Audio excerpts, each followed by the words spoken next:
కావ్య రాజు దగ్గరికి వచ్చి నాదొక కోరిక ఉంది అని అడుగుతుంది. ఆ మాటలు వినగానే అక్కడున్న రాజు అయితే ఏంటో చెప్పు మరి అని చెప్పేసి అయితే అంటూ ఉంటాడు. ఇంతలో అక్కడ ఉన్న కావ్య మాత్రం మీరు ఈ శిక్ష నుండి బయటపడితే శ్రీశైలానికి వస్తానని మొక్కుకున్నానండి అంటూ ఉంటుంది.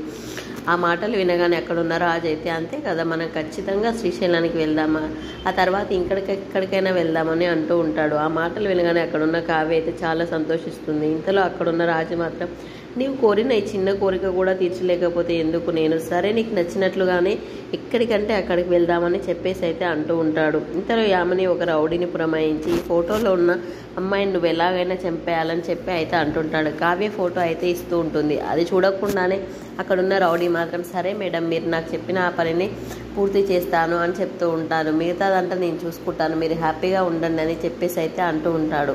ఇంతలో అక్కడున్న యామిని మాత్రం తన అవసరం కూడా ఎవరికి, అవయవాలు కూడా ఎవరికి దొరకకూడదు, ఎవరు చంపారన్న విషయం కూడా ఎవరికి తెలియకూడదు అని అలా చంపాలని అంటూ ఉంటుంది. ఇంతలో అక్కడున్న రౌడీ అయితే మీరు నాకు అప్పచెప్పారు కదా, ఆ విషయాన్ని మర్చిపోండి, మిగతావన్నీ నేను చూసుకుంటాను, మీరు హ్యాపీగా నిద్రపోండి అని చెప్పేసి అయితే అంటూ ఉంటాడు. ఈ మాటలు వినగానే అక్కడున్న యామిని అయితే చాలా సంతోషిస్తూ ఉంటుంది.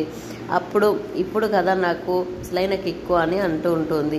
నీవు ఎలాగైనా సరే దీన్ని లేపేస్తే నేను ఆ రాజుకి పెళ్లి చేసుకోవచ్చు, ఇదే కదా నాకు అడ్డు వస్తుంది, నాకు రాజుకి మధ్య ఎవరైనా అడ్డు వస్తే వాళ్ళని అడ్డు తొలగిస్తాను నేను ఖచ్చితంగా అంటూ ఉంటుంది. ఎలాగైనా ఈ కళావతిని లేపేస్తే నేను రాజుకి భార్యగా ఉంటాను, ఈ జన్మకి రాజు నా భర్తగా ఉండాలి చెప్పేసి అయితే అంటూ ఉంటుంది. ఇంతలో రాజును ఊహించుకొని సంతోషిస్తూ ఉంటుంది యామిని.